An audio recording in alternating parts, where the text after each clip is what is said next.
We know Mark Shotland. Face NYC, and our FACE members. With us today from the DOE's Office of Enrollment are Josh Wallack, Deputy Chancellor of Early Childhood and Enrollment, Sarah Kleinhandler, Chief of Enrollment, and Nadia Chadha, Director of Research and Policy. They have been holding listening events throughout the city for the past 2 weeks, and we sincerely appreciate that they are here today to listen to what our members have to say. Many of the most successful schools in New York City use some form of academics-based criteria to match the needs of the students with the schools that best serve them. These criteria ensure that the students attending the schools can handle the coursework expected of them. In a city where student proficiency in reading, writing, and math vary greatly, assessing their preparedness is vital. New York City public school families want more academically strong schools. Because of the pandemic, the objective criteria commonly used in screen school admissions have been affected. The DOE is seeking community input to decide what should be used to admit students for this upcoming application season for screen schools. This one-year change will affect 4th and 7th grade families, and that is why we prioritize to hear from them tonight. To maximize the number of voices we hear, comments will be limited to 90 seconds. Many of us at Place who are CC members or members of President's Council have already spoken at public hearings, so you won't be hearing from us tonight. Instead, other Place parents will speak first, followed by 4th and 7th grade families, followed by all other members. Before I turn this over to Vito Labella to moderate our parent speakers, I'd like to welcome Josh Wallack and Sarah Kleinhandler and ask them to say a few words. Thank you so much. I really appreciate Place NYC for organizing this event. And most of all of you who are attending this evening, willing to spend your time and energy and bringing your best thinking to a challenging situation. We really appreciate it. My name again is Josh Wallack. I'm one of the Deputy Chancellors at the Department of Education. I support early childhood and student enrollment. And as Yatin put it, we face this epidemic has produced many challenges for us. This is an important one that we're here to discuss tonight. And that challenge is, how should selective schools handle their admissions for this fall? And that will affect students entering middle school and high school the following fall in 2021.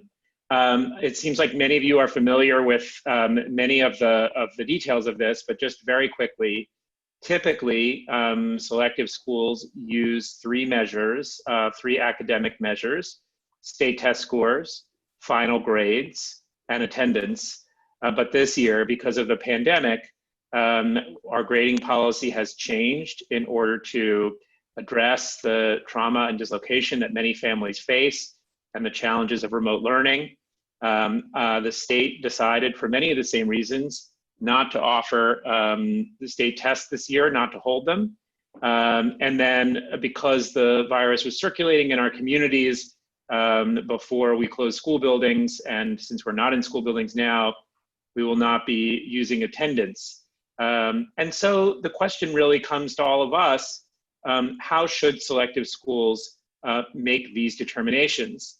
And although we have not settled on any particular policy, we know that we want it to be fair and transparent and as simple and without burden as possible. As we travel around the city, we have heard many different points of view. They range very widely. Our hope is that by listening to as many voices as possible, we will arrive at the wisest choice we can. And our commitment to you is that when we do land on a decision, we will come back and explain what it is, but not only what it is, but why we decided to do it that way and how we arrived at that conclusion, given all the feedback that we've been gathering across the city. I'm going to stop talking because I want to leave as much time as possible for your statements, but I want to thank you again for having us tonight. And I'll just hand it over to Sarah Kleinhandler, who leads our student enrollment team. Thank you. Hi, good evening, everyone. I echo what Deputy Chancellor Wallack said. I'm looking forward to listening tonight, to hearing the thinking, and to having a conversation with you about admissions for both middle and high school for next year. So thank you again for having us. Thank you both. Vito, I will turn the floor over to you. We have, we're only at 6:06, so hopefully we can squeeze as many parents in as possible. Thank you, Yatin. So welcome everybody. Good evening. Thank you for spending your evening with us. Some housekeeping things. If you look at your screen, it should say recording. We are recording this, and it will be on one of our mediums, whether it be a Facebook page, YouTube channel. We will put it out there for people to view at their leisure if people feel inclined to do so. We'd also like to remind people that I'm sure that no one who's out there today is going to be disruptive or inappropriate, but if anybody is, we will be muting them and removing them from the meeting. I'm sure that's not going to happen. I'm sure we're going to have a wonderful discussion. My co-host, Chris Giordano, and I will be monitoring the chat. We'll be calling the speakers. We'll be listing them 5 at a time, and let's get right to it. Thank you very much. So the first up is Ms. Adriana Lynch. Hello, everyone. Can I just begin, or? Yes, it's all on you. Okay. So I do want to say, I'm sorry, Adriana, this is not your time, it's mine. Everybody has 90 seconds. You will hear a beep at the 90-second mark. And after that, we'll probably either mute you or maybe give you a 5-second grace period. And then anybody who wishes may submit a email comment, and we will pass that along and post that on our site as well. Perfect. Okay, great. Adriana, you're up and your time begins now. Good evening, everyone. My name is Adriana Lynch, and I have 2 daughters who attend Louis Armstrong Middle School in District 30, Queens. I just wanted to voice my disappointment with the DOE when they decided to implement the grading policy without consulting us parents. Now parents of 4th and 7th graders are left wondering what will happen to their child's admissions process. I know with the pandemic and all of the things going on in the world today, it's just an added worry. I ask that high schools reviewing applicants for admissions review each of the applicants' entire transcript, meaning grades for 4th and 7th graders for the entire year.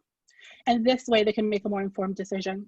I also decided to voice that I am in favor of screen schools. I truly believe that every child in the New York City public school system should have access to these programs and to match to a program that best suits their needs. This includes GNT and specialized. I have to admit that even though there is work that it comes with admissions and dealing with the admissions process, to eliminate any of these programs is not the answer. As someone who grew up in a low-income neighborhood and did go to a GNT program in junior high school, I have to say that we need more of these programs, not less. To this day, I remember our school motto, "To whom much is given, much is required." Give all New York City public school students the tools that they need and watch them fly. Instead of pitting parents against each other, we should be working on an entirely new system that still includes screen schools. Start by lowering class sizes. We always hear that there's no room, no space, but yet we roll out 3K and 4K programs, so we can do it. Increase diversity in all of our schools by having all teachers of all races teaching our students. And finally, a curriculum that strives for excellence for all of our students, starting in kindergarten. I thank you for your time, and I thank you for listening. Thank you so much. Okay, thank you very much. Mr. Kush Das is next up. Hello, my name is Kaushik Das. I'm co-chair of PS33 SLT, and I'm a parent of a 4th grader. In your listening series deck that was distributed to all boroughs, you say that no decisions have been made yet and that you want to hear from us. But to me, these words ring hollow. Your deck only points out the cons of grades and tests, no pros. And why doesn't it point out any cons of unscreening? I feel you are telegraphing a predetermined outcome for suspending screens. And suspending screens and driven by student choice are just euphemisms for lottery, randomization, and making all schools equally bad. You say this, even if this does happen, it is a 1-year situation, a temporary situation. It is not temporary for an entire class of rising 5th graders and 8th graders. It is their existence for 3 to 4 years. and would be my daughters. Nor do I find it a coincidence that this possible experiment would happen to align with the Chancellor's longer-term political agendas. Unscreening schools say that this costs nothing. This is in fact a fallacy. Today's screened schools don't have the staff to support a large influx of students performing below grade level, which is the implication of a 1 or a 2. You're setting these kids up to fail and the school to fail with it. Today's zoned and community schools don't have sufficient differentiation to engage a large influx of kids performing above grade level, which, for example, G&T kids of all ethnic backgrounds are. You are relegating your budding, brightest, hardworking minds to boredom and mediocrity. You are perpetuating the importing of advanced math and science degrees from all of the countries across all our business industries. And none of New York City schools have enough staff or resources to deal with a massive redistribution of special needs children of all types and races. Removing screens fails all groups. It does lower standards. It's all in the face of massive expected budget cuts, current staff hiring freezes, and a possible staggered start in the fall. This is financially and educationally irresponsible and to drastically change your policies in the middle of a crisis and will lead to an educational disaster. Thank you, Kush. Thank you. Can you guys, sorry to just jump in. Can you Nope, that's hear what I the timer go off? I did not hear it, Jason. Okay, I'm so sorry. I am using it, but it doesn't seem like the microphone is picking it up. So I will have to speak up when it's time then. Okay, thank you. And then we'll give him a few seconds to wrap up. Yeah. Thank you so much, everybody. So next up is Mr. Chris Giordano putting on his speaker hat. Go ahead, Hi, Chris. I'm Chris Giordano. I'm the PTA co-president at Booker T. Washington Middle School. I'm the executive board member of District 3 President Council. I'm the co-chair of the President's Council Equity Team, and I'm here speaking for myself. I have 2 children in the New York City public school system. And I am here also helping with the stage management of the Zoom. 14 months ago, our President's Council sent a letter to the Chancellor and DOE asking for guidance on equity issues. We received no response. We enlisted help from our local electeds. We still have no meeting. Many in our community want restorative justice, implicit bias training, and culturally relevant pedagogy, and algebra for the middle school students. In District 3, about 1/3 of middle schools don't offer algebra.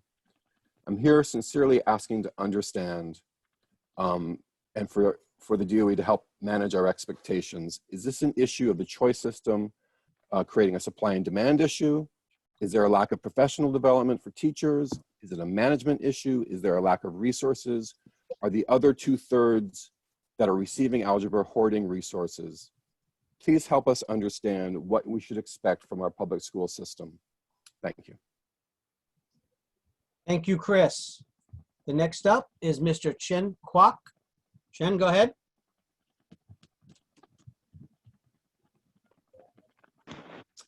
Hi, yes, thank you very much for, thank you to Mr. Wallack and DOE for coming.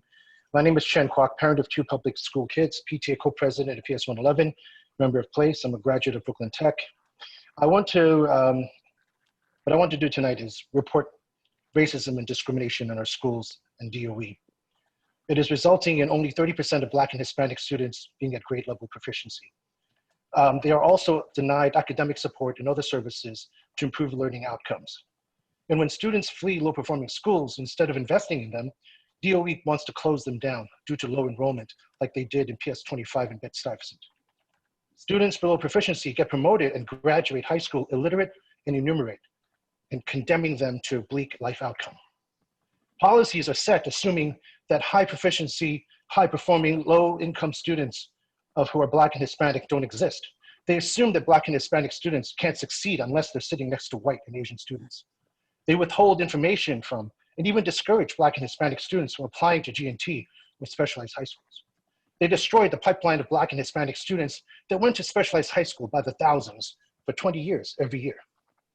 When they closed these schools and denied and limited access to G&T and academically matched programs in all schools, there are 10 districts with 1 or 0 G&T programs, and many districts that don't even have a single academically matched program.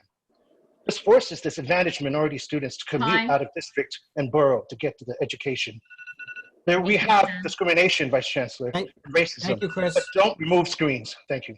Thank you, Chris. Hans, you're up next. Thank you. Hans Storer, District 2 parent, New York City Lab Middle School, elected member at large. I strongly support academic standards in education. I strongly oppose current efforts to eliminate standards, including screened admissions. My argument rests on facts, grounds of process of merit in 90 seconds or less. As to process, parents of New York City will never accept as legitimate a sham fake engagement process without a true open public process of community engagement. It is unconscionable that DOE would force through radical change to the schools during a period of pandemic, lockdown, and crisis, when our rights to public assembly are curtailed by mayoral and governor's edicts. Fact, the initial place meeting was a closed Facebook meeting conducted by ECC, a private advocacy group of closed private membership and meetings. Fact, the listening series in 5 boroughs heard from a total of 16 to 27 parents each meeting, out of a total of 400 to 750 parents each meeting who tuned in. Fact, 734 parents who participated in the Queen's meeting were excluded from speaking. Fact, of 2 hours allotted per meeting, half the time was taken by DOE officials and CEC parent leaders who have spoken elsewhere, leaving only 1 hour per meeting for community parent engagement. As to merit, we consider it a self-evident truth that schools are intended for academics. Fact, elimination of academic standards and admissions is an incentive to failure. Fact, in the real world, we live in a competitive society where education counts and achievement is rewarded. Fact, Deputy Chancellor Wallack and activists sending their own kids to screen schools evidences their endorsement of screen. Thank you, Hans. Thank you. Thank you, Hans. Melanie Lou? Melanie Lou, are you there? Can someone find Melanie? Is Melanie unmuted?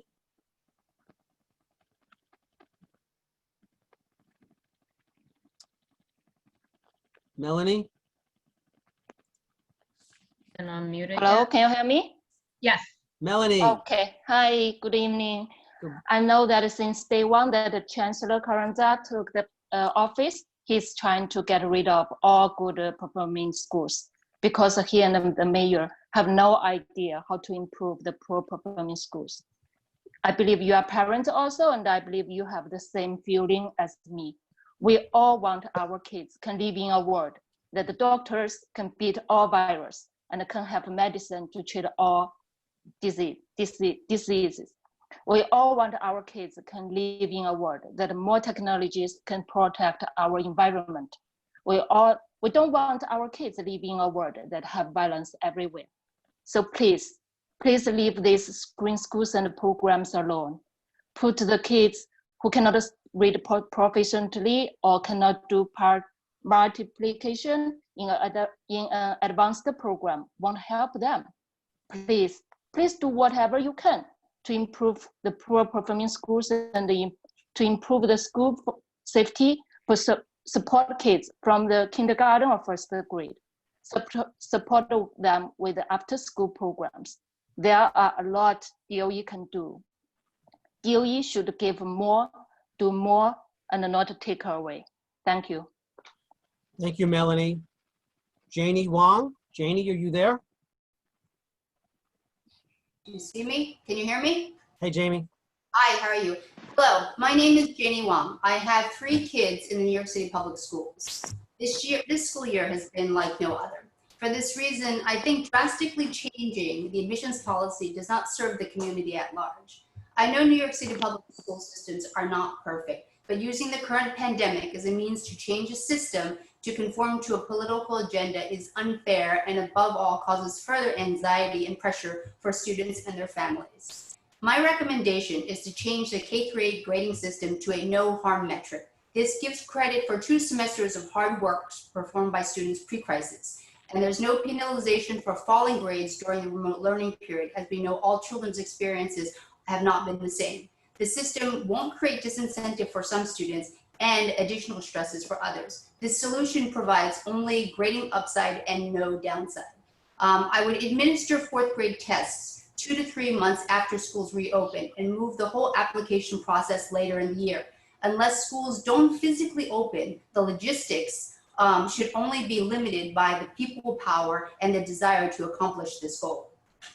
Also, I wouldn't use third grade tests as a proxy. I think this disadvantages families whose kids are taking the test for the very first time and English language learners. Also, families have been told by teachers and principals that the third grade tests are just practice and it's a no pressure way to introduce kids to formal tests. To change this after the fact is deeply unfair. Also, I would allow middle schools to develop rubrics. Thank you, Janie. Deborah Cross. Deborah, you there? Deborah Cross. Do we see Deborah? Deborah is in. Let's see if we can unmute her. Deborah? Can you hear me? Hello, Yes. Deborah. Oh, hello. I didn't know what to do, raise my hand or whatever. Yeah, no, that's okay. We got you. Everybody, let me take a second here, guys. So we do have the batting order on the list. I might, when Chris posts it, I may just do a quick rundown verbally, just so people get their ears up, and then we'll proceed from there. Deborah, the time is yours. Go.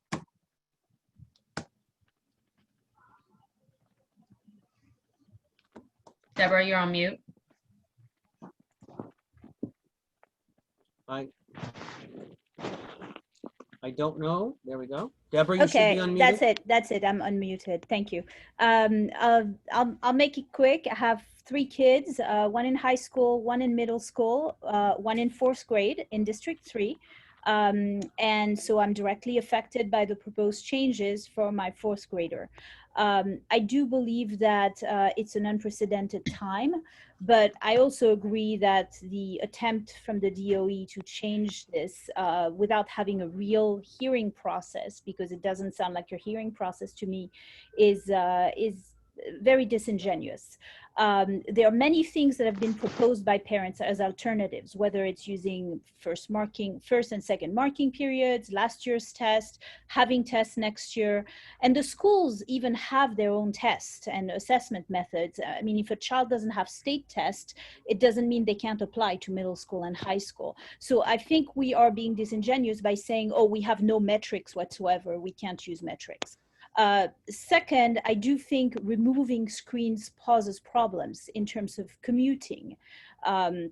There are priorities in high school, and that's an issue also. I mean, does that mean that if you remove screens, your child can be sent at the other side of town to go to school? I don't think that's right. Same at the district level for middle school. So my recommendation is for middle school, just leave it to the districts to decide what to do, even though you can give guidance. And for high school, I would recommend just sticking to the prior method, maybe something modified in terms of metrics for assessment, letting schools decide how to admit students. But I don't think eliminating screens and going full lottery is the right methodology here. Thank you. Thank you very much. So next up is Janet Pouchot. Janet?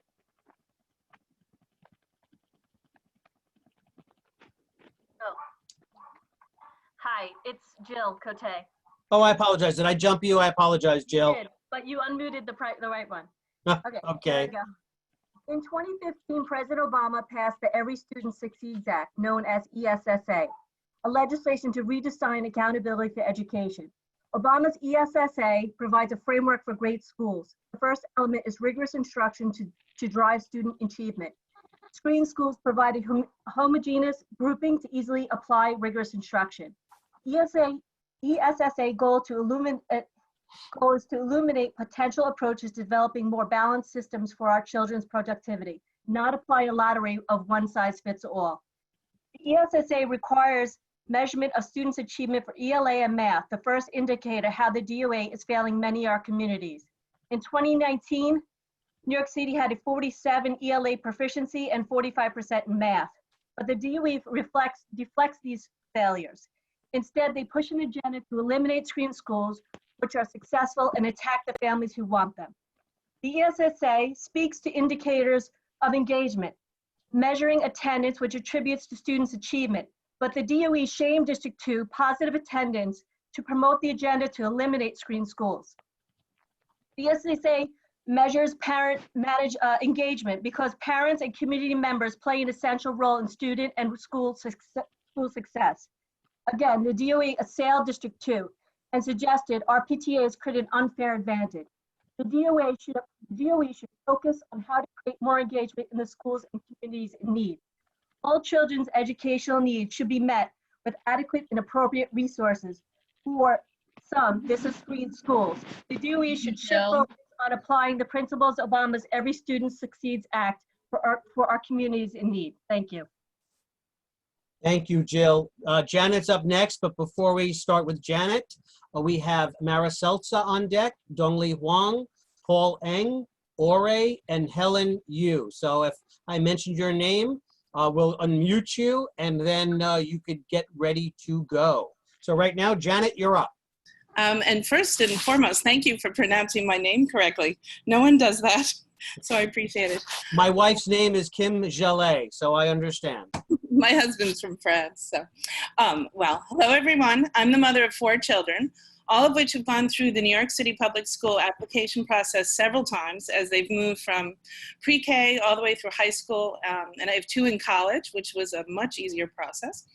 Each and every time applying to many schools, all with some kind of screens in place, including academic, performing arts, dual language. This has meant for the better part of 2 decades, I've had 4 children in 4 different schools. And this has allowed me to experience firsthand that screening can have a very positive effect in placing children where they thrive best. Screens have had an important and positive effect on my children as well as their peers. Even though my children certainly didn't always have their first choice, they always ended up in a school environment that best suited them. Over the years, I've felt safe and a great appreciation for the system. Please don't dismiss it. My suggestion for next admission year is to use the best metrics of attendance, grades, state test scores from this year, this school year, and last. Thank you. Thank you, Janet. Mara, you're up. Yes, hi, can you hear me? Yes, we can, ma'am. Okay, great. I think we're forgetting why, or the DOE is forgetting why screens were started in the first place. People were leaving New York City for the suburbs because there weren't enough good schools. There weren't enough academically challenging schools for academically challenged children who needed that type of motivation and, you know, rigor. And I believe strongly that if we eliminate screens, we are going to lose a lot of the taxpayer dollars that fund not only education, but other necessities in the city. Do we want to see that? We've already seen an outflow, a pouring out to the charter schools because the schools are not up to the rigor that these parents are demanding. I myself had daughters in charter schools. They're currently now in the public school system in exceptional schools. I would not have moved them out of the charter system if we did not have exceptional schools in the public system. I want to also state that I don't understand how we expect students to be continuously motivated to do their work and do their best by going to possibly subpar fail or even failing school in potentially another borough far away from where they live. Not a lot of parents would be motivated to send their children there and will take other options of either leaving the city or going to the charter route or even private if they possibly can afford it or get a scholarship. I want to know why that a 65% average should count as the same as 100%. It doesn't make any sense at all. We want to make the future doctors, lawyers, and other, you know, leaders of the future. We will not by sending our academically strong kids to subpar schools. Thank you. Thank you so much, Mara. Dongli Huang? Dongli? I don't see him on the list. Does anybody see Dongli? I see a Leon Huang. I don't know if that's her or him. Dongli? Can't unmute.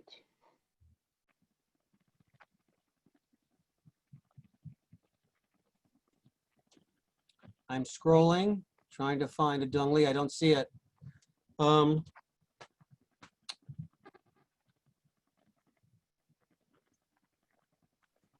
can, okay, we'll move on to the next one. Paul Eng. Paul? Okay. Hi, everybody. Paul, welcome. Hi, thank you.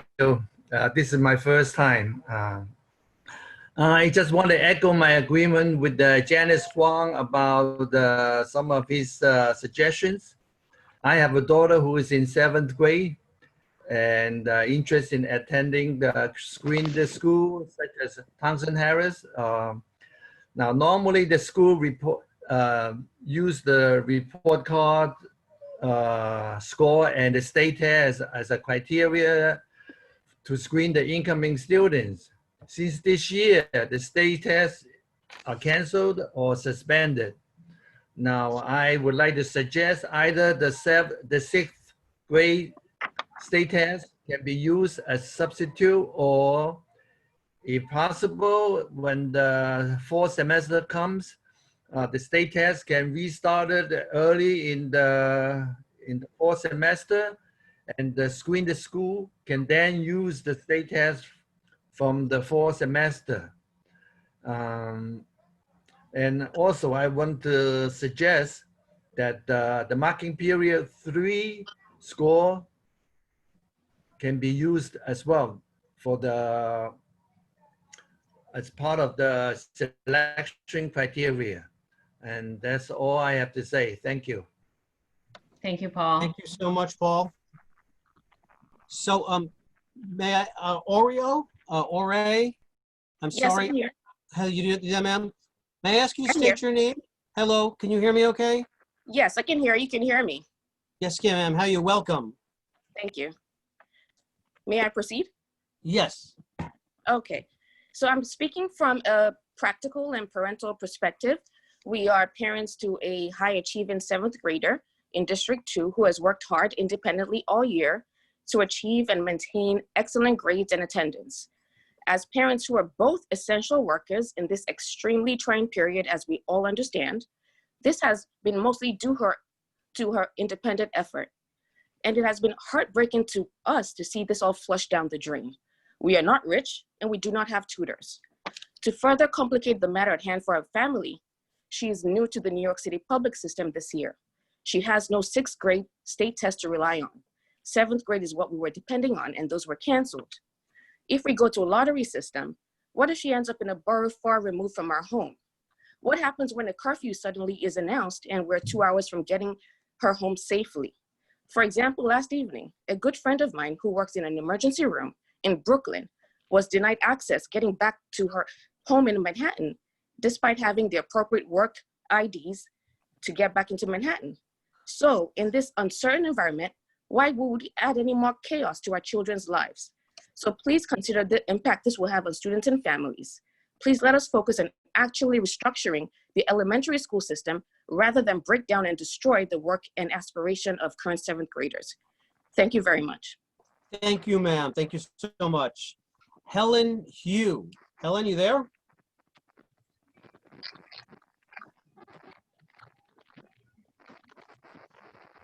Can you hear me? Hello? Yes. Yep. Helen, thank you. Your video is a little off, but we can hear you fine. Yes. Thank you for the opportunity. I have a 7th grader at home. I have 2 doubts about Mr. Wallack's earlier presentation at the Barrows and one point to make. So you mentioned that students perform worse in marking periods comparing to final grades. That doesn't make sense to me because it seems to suggest that over 50% of students with low income background suddenly make a big stride in the last 2 marking periods, and a significant amount of high income students suddenly do much worse in the last 2 marking periods. I'm wondering how the result was derived. As a person dealing with numbers every day, it is extremely puzzling to me. And second point, regarding your report that 1 out of 6 7th graders perform at least 1 level worse on 6th grade state tests, remember that these 6th graders are competing with their peers, not with themselves. Some people say that 6th grade is the transition year, but we have to remember it is the transition year for every 6th grader. I grew up, the third point I want to make, I grew up in extreme poverty according to today's standard. To say the least, I had to carry my toddler brother to school and sit on the bare floor in the classroom with broken window and broken roof most of the time during my early elementary school years. However, despite all the long-term hardship, I managed to get a decent education like most of my childhood classmates. What's my point here? My point is This is a time that we need to raise strong Americans, not snowflake Americans. I strongly against suspending the screening school admission due to the risk of demotivating our students to learn. And we cannot turn this short-term public health crisis into a long-term public education crisis. So please don't suspend the screening school admission. Thank you, Michelle. I'm sorry, thank you, Helen. So before we go, we have the next 5, Michelle Kaufman, Liza Wiles, Martha G. O'Day, Jin Q, and Men Yi. So if I mention your name, get ready to go. And now we have Michelle S. Kaufman. Michelle, you're up. Okay, can you hear me? Yes, we can, ma'am. Go ahead.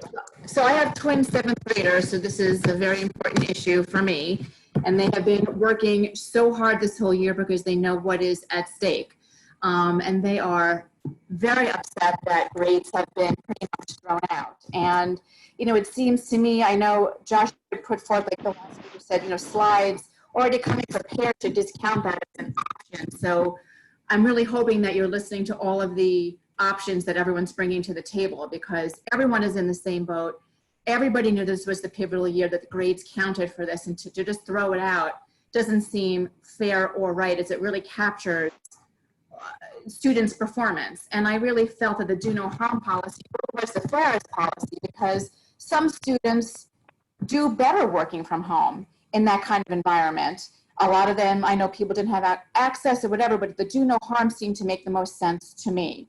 And I really think that the screen schools are very important, because you really need to meet the academic needs and challenges for each child. And if you throw out screens, you're going to put students into an environment, into demanding, rigorous programs where they're going to flail and flounder.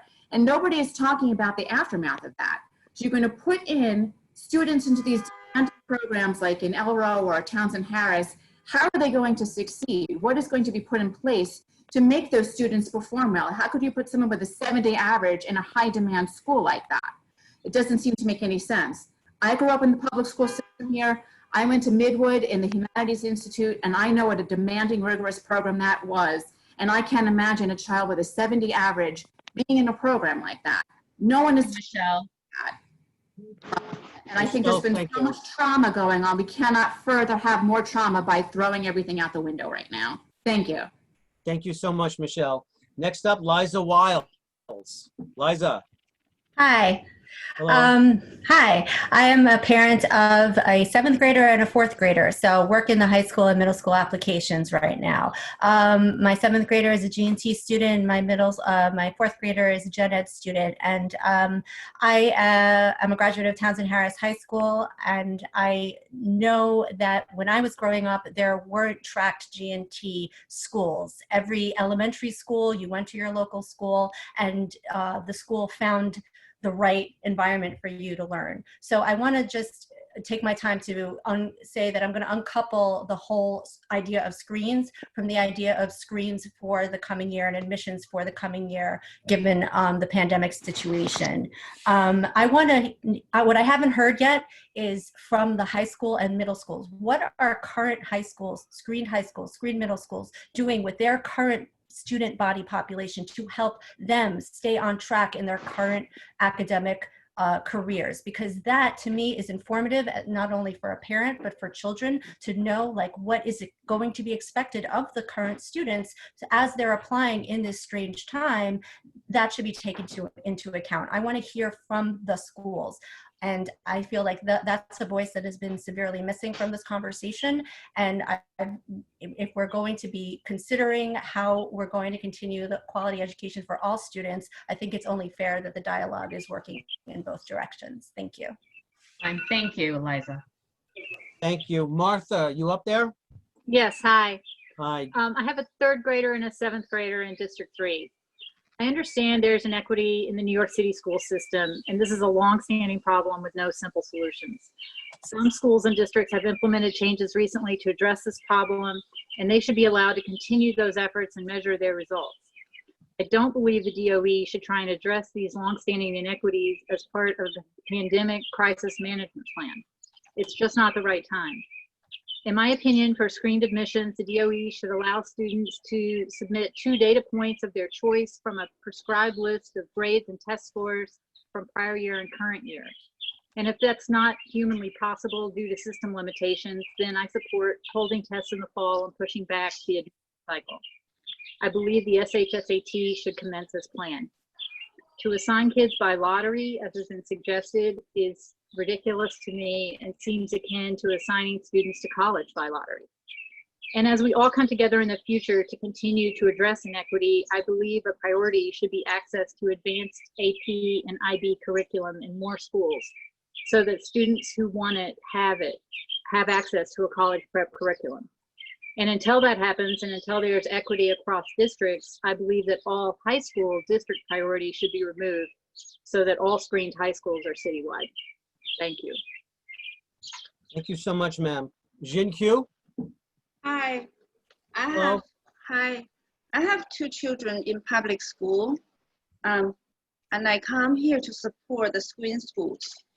And I think, you know, those are the students who study hard, they have perfect school attendance, and they're serious about studying, and they work hard.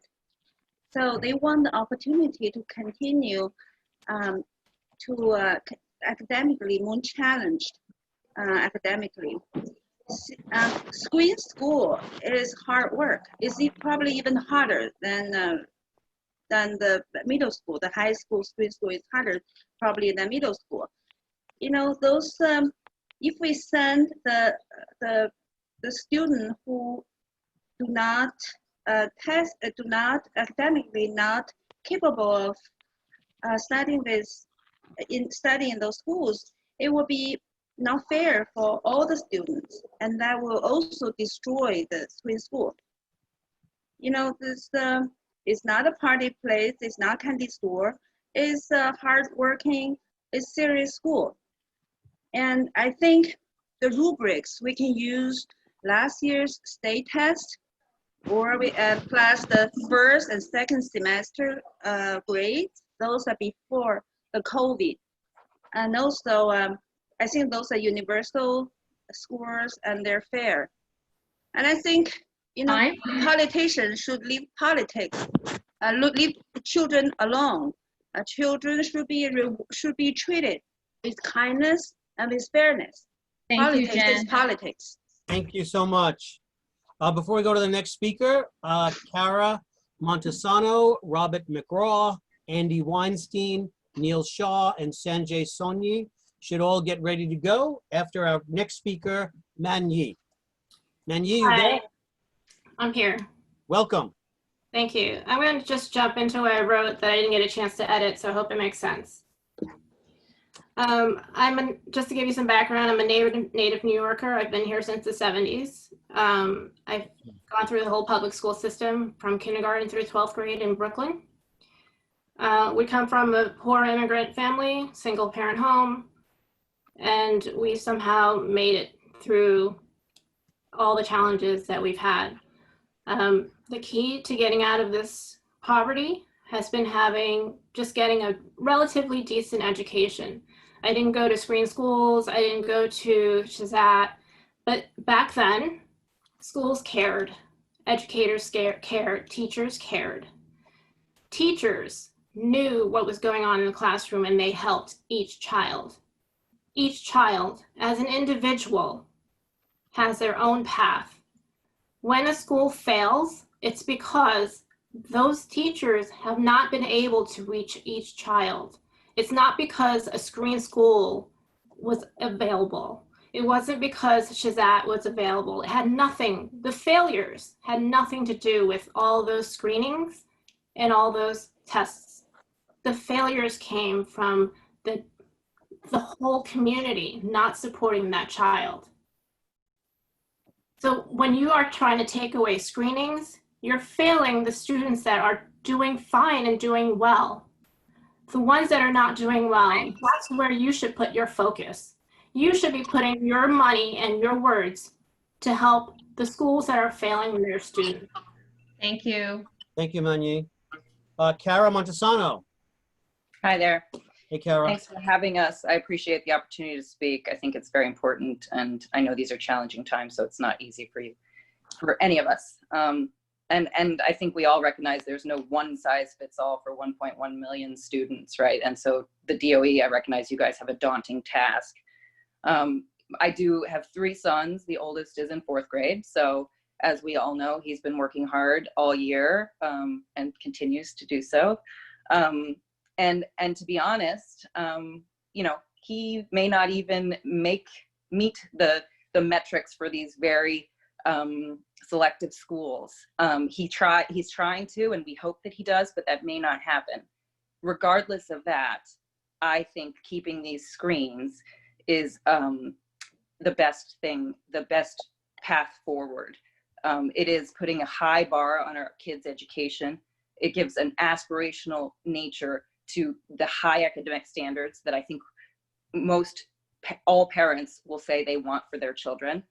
I recognize it's, again, a daunting task, but I do believe that with all the data that you have provided to us, Josh, there could be a new metric that takes into account some tests and some grades with, you know, some mathematical adjustments. And I think that could be a reasonable path forward, and doesn't discredit all the work that they have put in to date. I recognize that essays or teacher recommendations or interviews with schools is very tough, but I do think that will keep the ethos of each school and help us move forward. So thank you, Kara. Thank you, Kara. Thank you so much. Robert McGraw, are you there? Robert. Hello, can you hear me? We can. Yes. Hi, good evening. I'm a proud parent of a multiracial 4th grader that attends PS 41 alongside Kara's student as well. To be clear, we're all committed to addressing the social equity issues that have persisted for decades, but the pandemic did not create the shortfall of high quality schools within the city. I am a strong advocate of the proposal that was set forth by CEC2, which calls for screened admissions. Each screened school should be allowed to modify their admissions rubrics to best reflect the strengths and characteristics of their school while still relying on the first 2 grading periods and the results for the current trimester of digital learning. I'm really, like many of the families on here, suspect around the genuine nature of listening through the town hall process, especially when the Chancellor's been on record being proud to say that they never waste a good crisis to transform a system. This is not the time to prematurely rush through radical change under the guise of social equity. We really need to recognize the hard work that students have been putting in over the full 3 trimesters, and really consider admissions policies and practices that are modified for this digital trimester, but still allow for admissions based on student merit and achievement. Thank you for your time. Perfect timing. Thank you. Andy, are you there? Andy Weinstein? Yep, I'm here. Andy, go. Hi, my name is Andy Weinstein. I have 3 children in District 3 public schools. I'm also co-chair of the SLT at MS54 Booker T. The views I express here are my own. The question on the table, right, is how we mitigate the impact of COVID-19 on next year's admissions process, which schools and families are already preparing for. Eliminating screens is an unnecessarily drastic solution to this discrete question that will cause significant disruption and burden for our schools and will make it more difficult for them to meet the needs of students. Adapting to changes in admissions policies is difficult enough even in a normal environment. After District 3 adopted its middle school diversity plan 2 years ago, schools like Booker T have spent enormous time and effort adapting to meet the needs of a student body with a broader range of academic needs. And while the District 3 changes were significant, they were modest compared to the proposal to eliminate screens. If schools and students can no longer match with one another, every middle school and high school in the city, both screened and unscreened, will need to revamp their academic programs and reallocate already stretched resources to try to meet the needs of an entering class that are far broader and more complex than what they're currently prepared for. We can debate whether having each school be all things to all students is the right long-term goal, but mandating such a transformation from one year to the next is not only unrealistic, but it will be enormously disruptive and burdensome for our schools at a time they can least afford it. Principals and staff have been working tirelessly through this crisis, and next year promises to be just as challenging. Right now, we need our schools to focus on meeting the basic needs of their students. Let's not make it more difficult for them. DOE should give schools guidance and access to a broader set of student performance data, but also the flexibility to determine for themselves how to modify their criteria to address what is hopefully a one-time issue. Thank you. Thank you, Andy. Neil Shaw. Neil? Can you hear me? Yes, we can, Neil. Okay, great. My name is Neil Shaw. I'm a parent of a 7th grader and a 9th grader in District 1 in Manhattan. Probably going to be in the minority here, but in my personal opinion, for the 2021 school year, once the decision was made by the DOE and Mayor de Blasio to eliminate both grades and attendance, I think it becomes very unfair to the entire student body for alternative screens to now be considered and put in place to mimic criteria that were already in place. I believe that all screen schools should be eliminated for the 2021 school year. This includes not only grades, attendance, and state test scores, but also the interviews and school-specific tests that are in place at schools such as Bard, Tompkins Square, Beacon, ICE, etc. It would be unfair to continue to allow these schools to use interviews and testing as an avenue to handpick their incoming cohort, while other screen schools would not be afforded the same opportunity. In place of these screens, I think it is imperative that screen schools provide a clear description of the curriculum of their schools, previous test score ranges and criteria, as well as a clear understanding of what is expected of their student body from an academic perspective. Students and parents are bright enough to self-select the schools that provide them with an opportunity to succeed if they chose to go in that direction. If I were to include certain screens, they would err more towards the type of extracurricular activities and sports that our students are interested in pursuing to ensure that they are matched at schools that provide them that opportunity. For instance, it would be a shame for a swimmer not to be in a school that has a swim team, or a student who's interested in either orchestra or band not to be matched there. Thank you. Thank you, Neil. Thank you so much. So before we go to Sanjay, the 5 up in the batting box are Ila Gupta, Hunter Dare, Anna Vasilieva, Kelly Eng, and Michelle Lee. If I called your name, be ready. And next up, we have Sanjay Soni. Sanjay, you there? Hi, can you hear me? Yes, we can, sir. Yes. In this kind of situation that we all are facing, there are 2 things which carry us forward. One is the clear focus and some kind of out-of-box thinking. I think DOE doesn't have a focus right now. The focus should be 100% on how to open the school rather than anything else. How to open the school and keep them safe and secure for all the students and our parents. There are all kind of ways which will come out. The out-of-box thinking is coming out in all across the world. We don't have a plan. I don't see the plan in the biggest city of the most powerful country in the world. I see everywhere, every country I'm seeing, there's a plan to open the school. And the O-level and L-level exams have been postponed. Like in India, where I come from, there's a very crucial time to get admitted to the most competitive exams, engineering and medical exams. They have postponed it for 2 months. Why can't we conduct the state test in September and fall or October sometime? The admissions are in April. This far, far away. As far as the screening of the school, schools using the screens to give admission, it's a clear demand and supply game. There's too many students who want to join too few schools they consider to be good.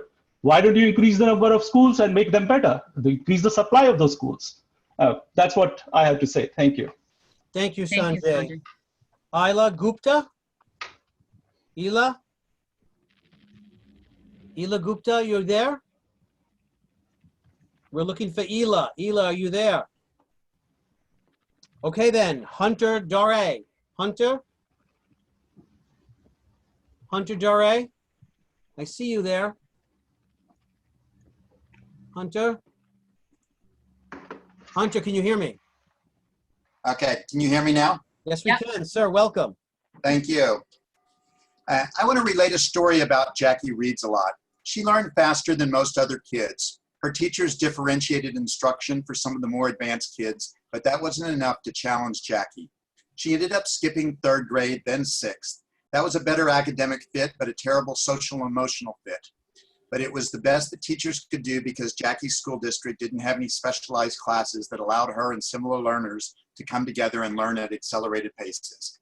It would be easy this year to eliminate selective admissions and justify it because some people with privilege abuse the admissions process.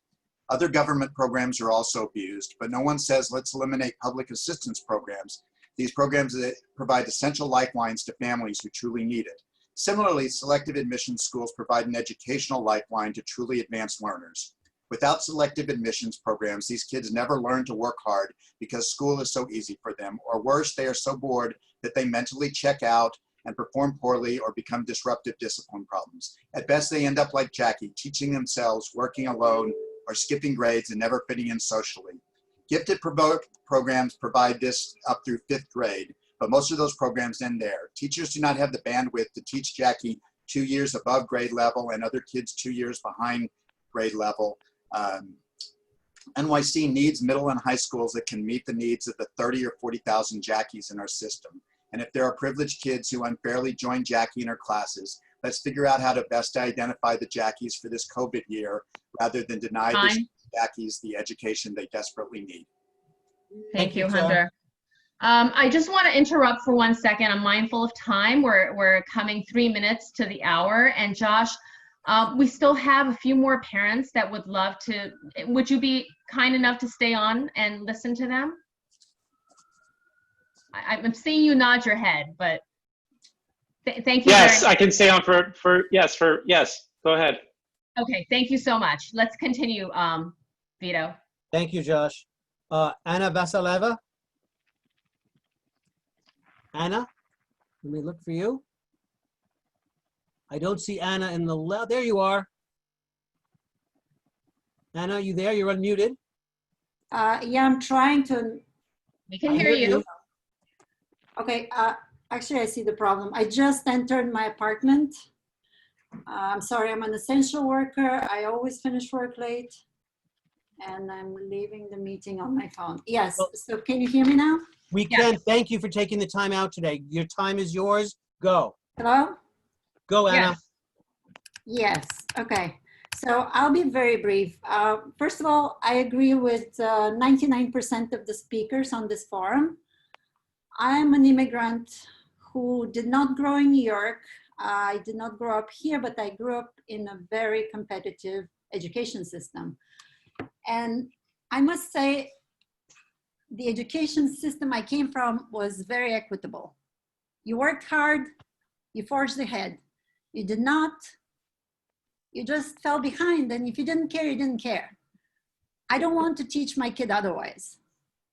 And this is where we fall in the situation where you're speaking of income disparity being attached to education. Education is supposed to elevate.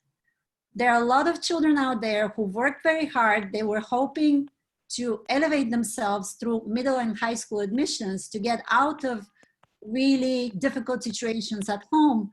And now you've robbed them of this opportunity. You've told them their hard work didn't matter. Well, how would it feel when right now you're at the head of DOE, you're deciding everyone's future with this admission policy, and somebody told you that all of the experience, all the cumulative process that got you where you are does not matter. You just got out of, let's say, high school, and they put you at level with everyone else. And you're going for a job interview tomorrow. Now think about this when you're to decide the new admission policy, that these kids really work very hard. That's all I need to tell you. Relate to them. Thank you, Anna. Thank you, Anna.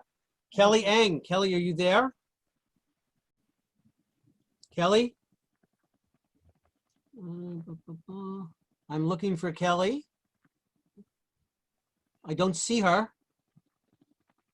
Okay. I don't see her either. Let's go on to the next so let's go on to speaker. the next list. So let me pause. The next 5 up are Michelle Lee, Inga Smolja, David O, Rosa C, and Hernando Cortina. So if I mentioned your name, you're in the batting circle. And right now we have Michelle Lee. Michelle, you're up. But I don't see her on the list, do I? Michelle, you're unmuted. Can you hear us? Hi, can you hear me? Yes. Yes, we can. Welcome, Michelle. All right, thank you for having me, and thank you, Josh, for staying on a little bit longer to listen to us. So I'm a public school parent, and I am a resident in like many others, I'm concerned that the DOE will use the COVID crisis to change the existing admission standards without a plan in place to serve high-achieving learners. I think we've heard a lot from folks here that no one denies that the state and the quality of schools and resources are lopsided. However, the question that the DOE needs to answer is, what will the DOE do to improve the quality of the existing schools so we don't have such high levels of dissatisfaction with the education our children are receiving? Why are there 32,000 kids who test into the G&T for only 2,500 seats? I think that stat alone is pretty sobering on why there are so few pipelines for people of color to improve, because frankly, there's just not enough high quality education, and we have parents and groups that are pitted against each other just to fight over very few high quality seats. Just for some historical context, in 1989, Brooklyn Tech was 51% Black and Latino, but when those communities had their G&T programs eliminated, the percentages of students of color also decreased to the point where we are at today. I think it's important to look at these historical reasons why the numbers are as bad as they are, and to think about what the DOE can do to put further resources to help different communities instead of having— Thank you, Michelle. Time. Thank you. Thank you, Michelle. Inga Smolja, are you there, Inga?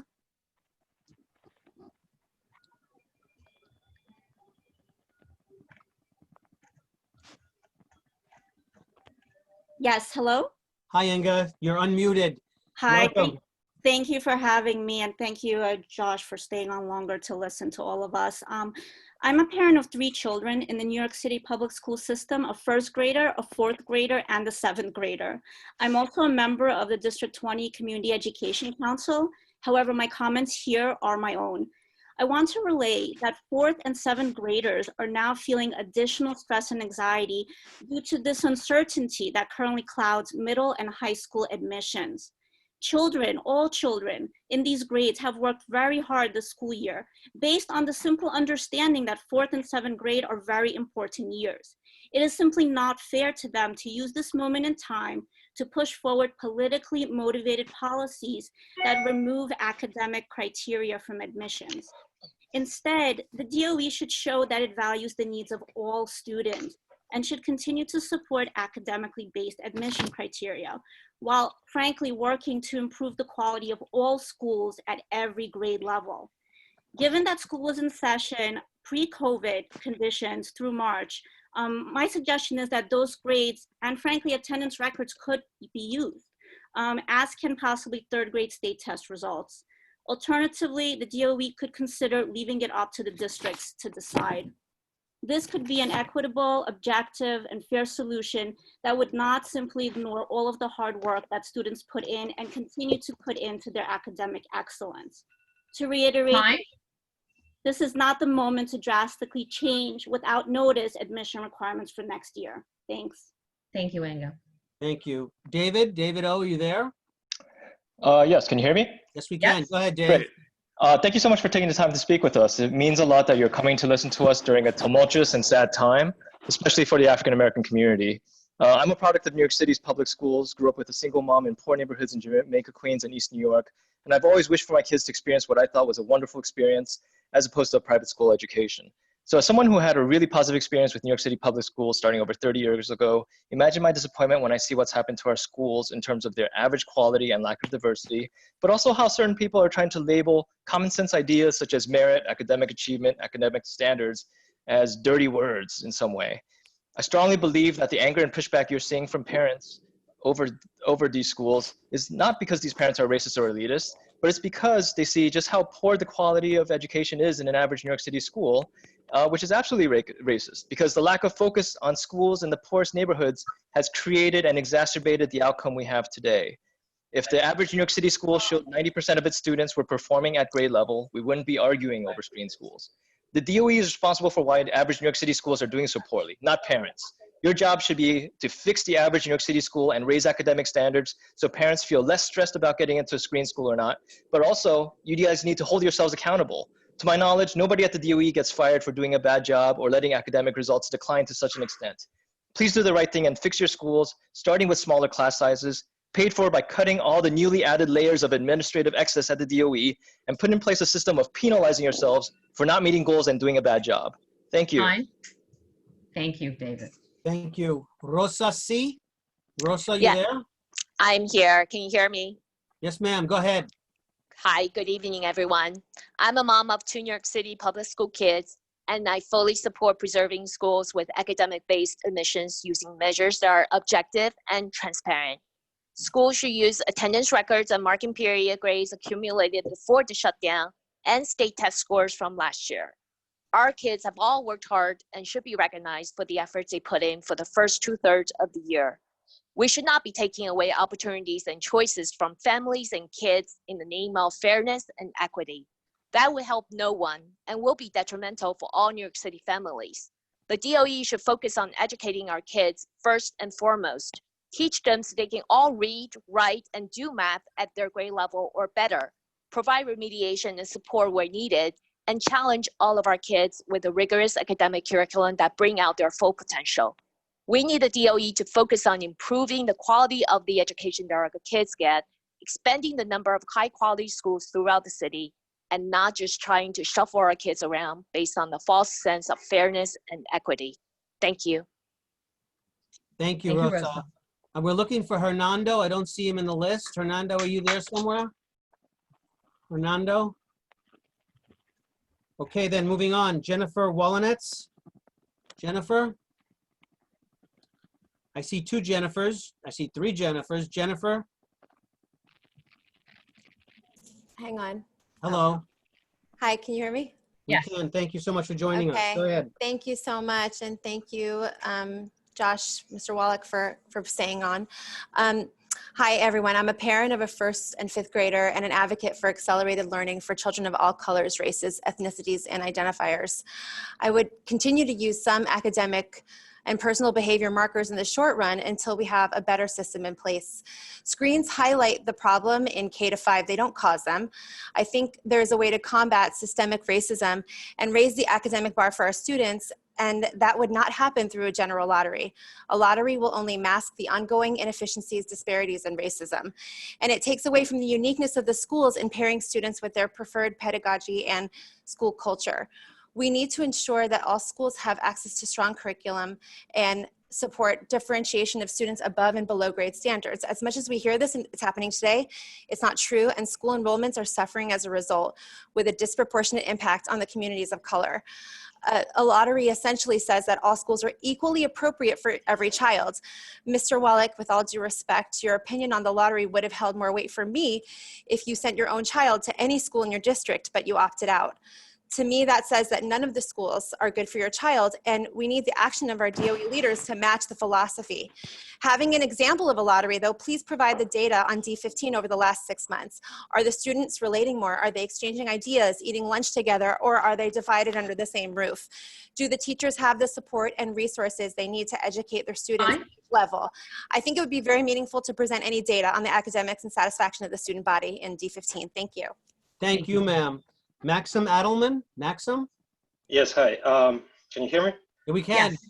Great. I'm a father of 2 kids in the school system. I listened to the Brooklyn COVID-19 public forum the other day and was just amazed by how mostly every CC rep was repeating the same ideological line about how screen schools are racist in nature and how screens should be eliminated, not just suspended for the year. If we're talking about COVID-19 specific accommodations, and if DOE is acting in good faith, the answer is simple. Use all the metrics you can get your hands on. Prior grades, prior tests, whatever. These metrics won't be perfect, but they'll be able to establish merit. Everything else I will say is in defense of screen schools. The reason there is inequity in kids admitted to screen middle and high schools is there is inequity in the level of achievement in lower grades, right? Removing the screens rather than closing that achievement gap would simply sweep the achievement gap under the rug, hide the symptoms, allow DOE to pat itself on the back and let the disease resurface at college admissions or in workplace interviews. UPK was a good step towards closing the achievement gap, but it hasn't been given a chance to show its impact, and I'm not aware of any other such efforts. At the same time, there is well-expressed hostility from current administration towards G&T programs that in the past were able to close achievement gaps for those kids who were enrolled in them throughout all the city neighborhoods. If screens are to be suspended or scrapped, DOE should be ready to answer in great detail how exactly high-achieving students and kids who do not perform at the grade level will be accommodated in the same school. Individualized instruction in the class of 30 kids is the stuff of science fiction, in my opinion. So I think there's only 3 ways this can be handled that I'm familiar with. One, which was the Soviet way, which the way that I learned, set a high standard for everyone, let anyone who can't keep up fail out and go to vacationals. The second way, the SFUSD way, lower the standards. The third way, intra-school tracking. DOE should say which way they want to do this. Thank you, Maxim. We have to run. Next up is Isabella Goldmintz. Isabella? Hi. Hello. Good evening. Welcome. Hi. I'm District 2 parent with 3 children who went to zone schools, to selective schools, and to specialized schools. So I just wanted to say pretty much many points that other parents said. The reason academically selective schools exist is because by middle school and especially by high school, our students can be several grades apart academically. And in middle school and in high school, it is impossible to teach kids who are several grades apart in the same classroom. While it can be possible if they're 1 grade apart, several grades is impossible. You cannot teach pre-algebra and calculus within the same classroom. It's not an elementary school. So by eliminating screen, you're putting kids by lottery in the schools that cannot serve them. So schools need to adjust their curriculum. Schools need to figure out very quickly how to serve kids of different abilities.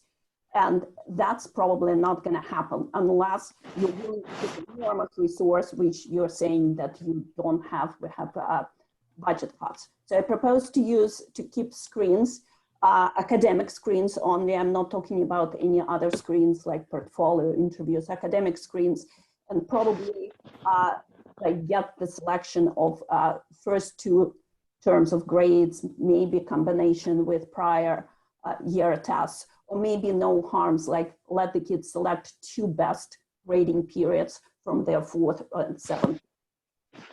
But keep the screens just because logistically to change schools and how they serve their specific population would be very, very difficult. Thank you, Isabella. Thank you, Isabella.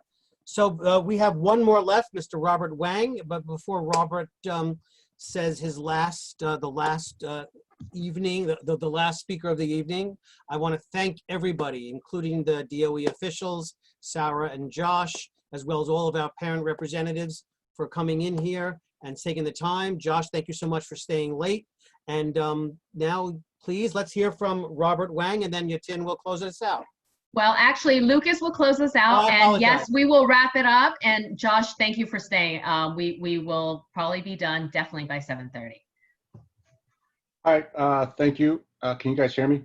Yes. Great. Thank you. I'm a District 22 parent, and I've been through the public school system in New York City and New York State through college, graduate Stuyvesant. First of all, I don't believe there's such a thing as a 1-year implementation of any change of this magnitude. I think that once it's implemented, it would be impossible or near impossible to reverse course if that decision is made at that point. Secondly, I think we all want our children to have a better future with more opportunities than we did. The goal and responsibility of every parent is right in front of us. We teach our children to have goals, to work hard, and to continuously improve themselves so that they're prepared as young adults and then adults. We teach them that hard work leads to opportunities and their success is impacted by no one but themselves. What should be considered is to address the school system as a whole to ensure all students have the same access to the high quality education. Fix K through 8, offer G&T to every school, and set the bar high enough for our children to aspire to. This is not a T-ball league where everybody gets a trophy at the end. What's decided at this stage will impact our children for a long time. By removing screening and testing, what are we teaching our kids? That effort and hard work are not important? What happens when they get into college and then have to compete for jobs afterwards? The problem is not screens and tests. The problem is the lack of consistent quality in all the schools. And I think part of the funding problems that the DOE is facing right now is very important to address. Here's an idea: cut the bloat from the DOE. You have nine executive superintendents costing over $2.5 million a year in salaries, not including their support staff. That money can be spent and redirect it to underperforming schools, hire better teachers, train our existing teachers, and cure the problem. Don't treat it. Okay, thank you. Very much, Robert. Thank you so much. Our last speaker, Lucas Liu, our co-president. Please take it away. Hi. Wow. Well, I want to first say thank you, everybody, for coming tonight. And also want to thank Josh and Sarah for coming this evening and staying longer. We all really do appreciate that. And I do have to say your stamina is incredibly impressive with all the meetings that you all have been holding. I do want to say, over the last few weeks, parents across the racial and socioeconomic spectrum have clearly demonstrated that there is a significant interest and concern for preserving academic-based admissions. And although the state canceled the math and ELA exams and the DOE announced the elimination of attendance and final marking period grades as part of the criteria, we should all continue to work towards developing the necessary multiple solutions that meet the academic needs of all students across, the entire learning spectrum. There is no one size fits all.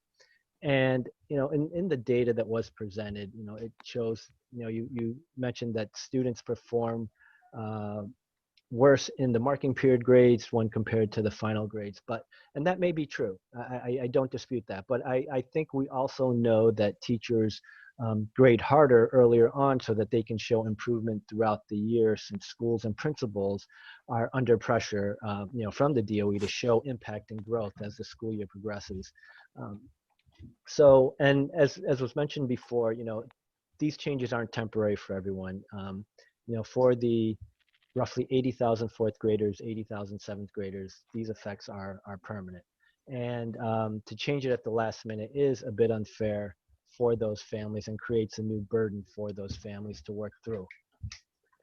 Because of COVID-19 and remote learning, the range of learners in a single classroom will be wider than normal years. And, that's going to require additional resources in the classroom that currently, even under the $34 million budget, doesn't work. And with the budget cuts coming up, I think we all know that it's not going to be realistic.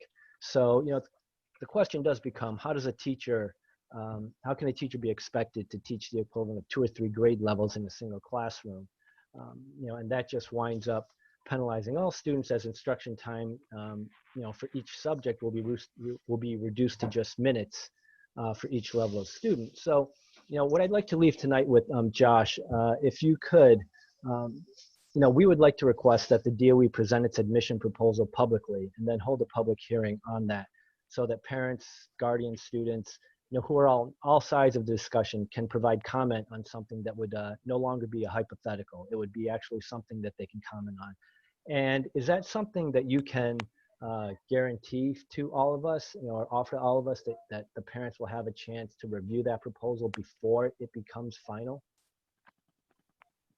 Thanks very much. We have not outlined sort of the process of how we're going to roll this out. So I can't commit at this moment, but I do hear you loud and clear, and you're one of a few groups that have asked that question just in the last 24 hours.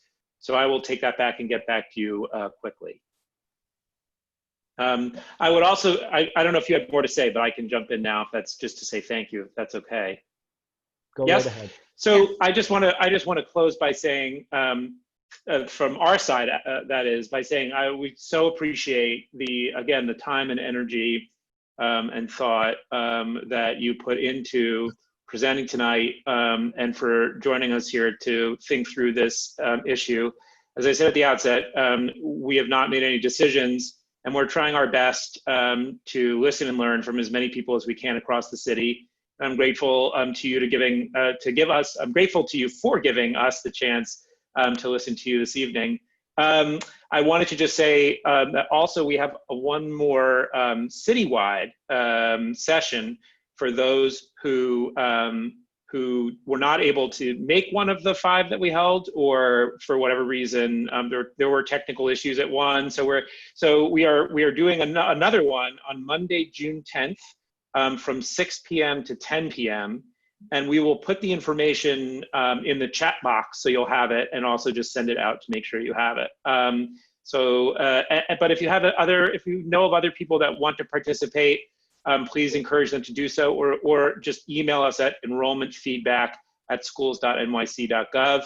I know that you all have some requests for data into us, and we're going to send those to you shortly. We've been working on them, so that will be there soon. And just thanks again. I know this is it's a challenging subject at a very challenging moment for the city. So thanks for taking the time, and look forward to continuing the discussion. Thank you. Thank you, everybody. Thank you. Thank you, everyone. We had, I think, over 170 participants. So I'm so happy that so many parents took the time on a Thursday evening around dinner to join us today. Thank you, Vito. Thank you, Lucas. Thank you, Josh, Sarah, and Nadia for joining us today. And I hope everyone stay well and stay safe, and good night. Thank you, Yachin.